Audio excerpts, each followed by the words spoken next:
Capricorn placements. Capricorn placements.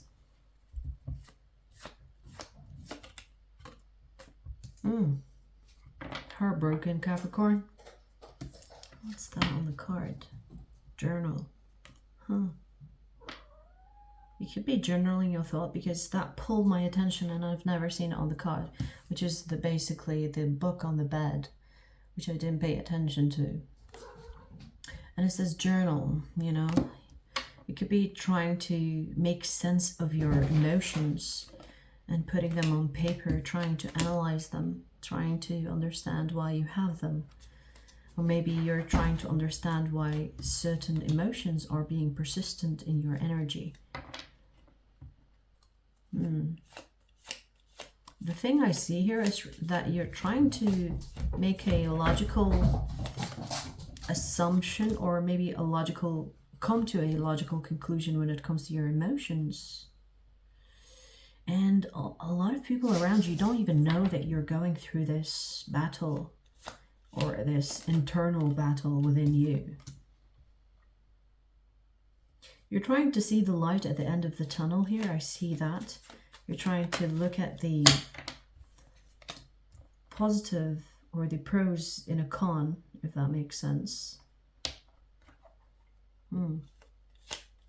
I feel like your crown chakra is blocked. You can't really listen to your guides right now. Not saying that you usually can, but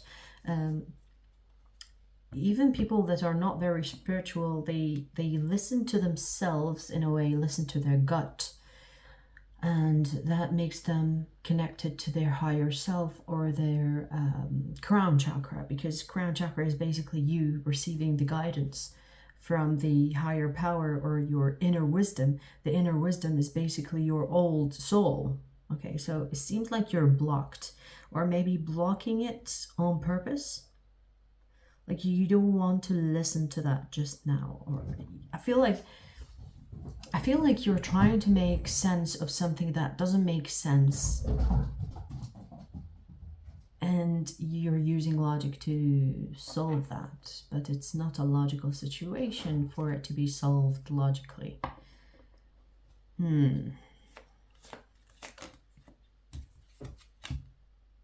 I always say emotional situation should be dealt with on an emotional level of understanding.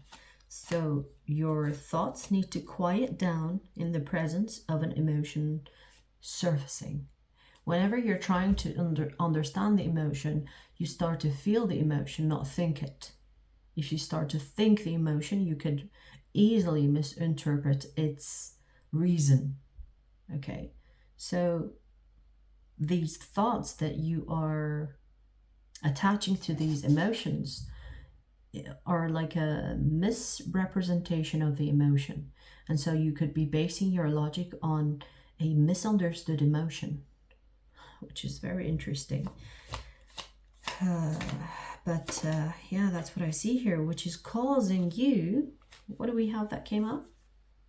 The 7 of Cups, which is basically the emotional confusion that you can see in tarot. There needs to be a new way of dealing with your emotions, and it's not through your logic. Now, journaling is a good thing, okay, putting like words to kind of express the emotion, but you cannot be attached to the journal. Use it as an outlet, not a source of analysis, because once you start to analyze your emotions using words, you can misinterpret their meaning and their reason for surfacing. Okay, so that is something to keep in mind. Journaling is good as an outlet, not as an inlet. Okay, you don't write things down to gain a perspective, but you write things down because you're not judging. If you start to judge what you write, you're solving an emotion with a logical approach, and that never ends well. If ever. I mean, maybe sometimes, who knows, but it doesn't end well most of the time, okay? Let's just say that. So there is that.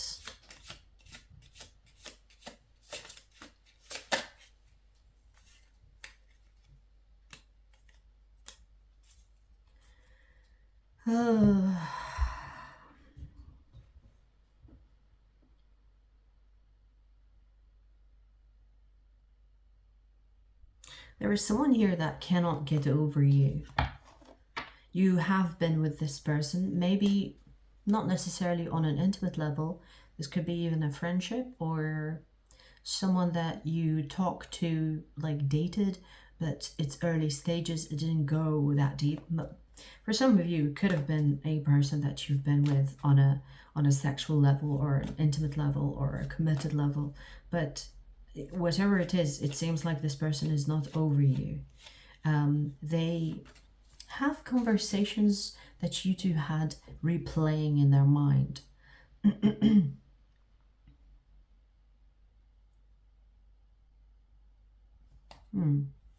It's like they are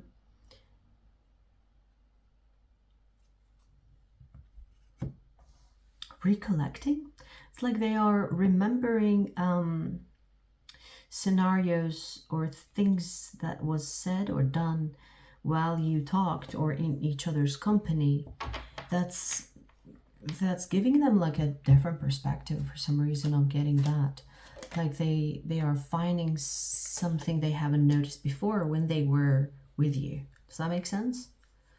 So that it's like, you know, when you look at evidence for a second time or a third time, you see something you haven't seen before or you haven't noticed before.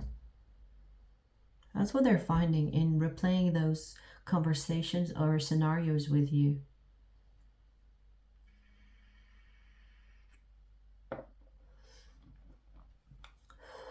This person could feel like that you are their twin flame or something of that sort, that you are someone that is a soulmate or a twin flame. And the reason, like there was a reason why you showed up in their life.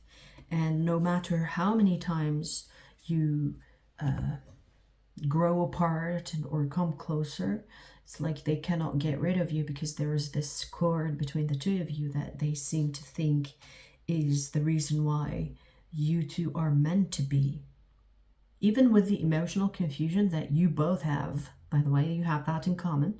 They don't have emotional clarity and you don't too.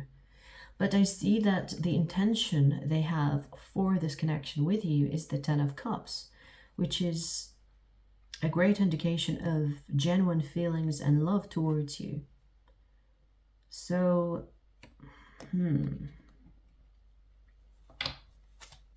I feel like this is the type of person that's like, oh yeah, you want to go and do your thing, go ahead. And they think it's just a matter of time for you to come back. Like they think it's not over. Even if you were with this person for a week, they think like, oh, you'll return. You'll return one day. And they're sure of it.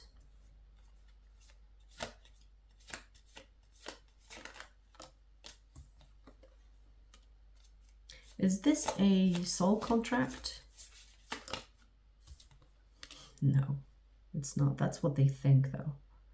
Okay, that's what they think.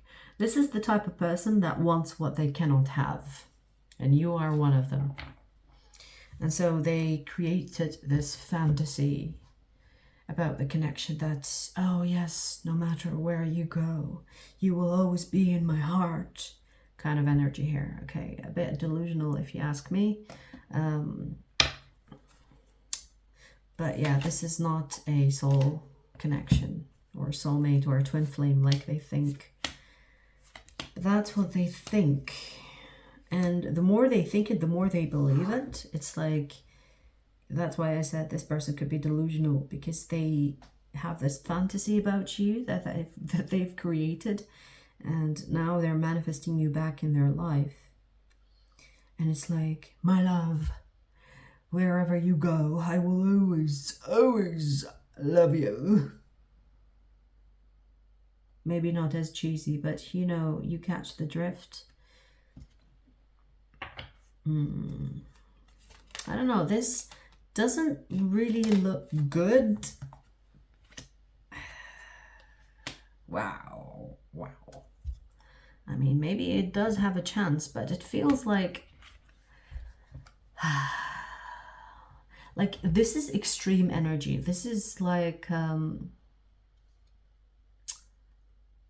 ride or die energy. This person is like, they have made up their mind that you are their soulmate. And if you tell this person to jump, they will. Like, it's scary, kind of intense. Because they do have the 10 of Cups and the Lovers towards you. Like you're ride or die. You're, I will love you forever, no matter kind of energy, you know? And you might not even feel the same way about them. You might, I don't know how you feel about them. Let me see. How does the Capricorn feel about this person? You have your guard up. That's how you feel. It's like talk to the hand. Like, I feel like you have them at an arm's length. It feels like you have your guard up with them. There's something about them that you don't trust, and I'm getting the same feeling. I don't advise you to trust this, to be honest, because it seems like drama. Looks like drama. Looks like trauma. Wow. Oh, I was saying it looks like drama, but I was corrected. It's trauma. Looks like trauma. Okay, so trauma, it feels maybe they have a codependency issue here. That they always have to have a savior or something of that sort. That their connections are almost like a mystical fantasy. It seems like this person is like dreamy, or they they are a bit out there, if you know what I mean. Like, this is a person that's very delusional. I'm just gonna leave it there, okay? Yeah, I will extend or make another reading for Capricorn on my website. The link will be in the description box. We'll pull more cards, see more messages, and so on. I will see you there.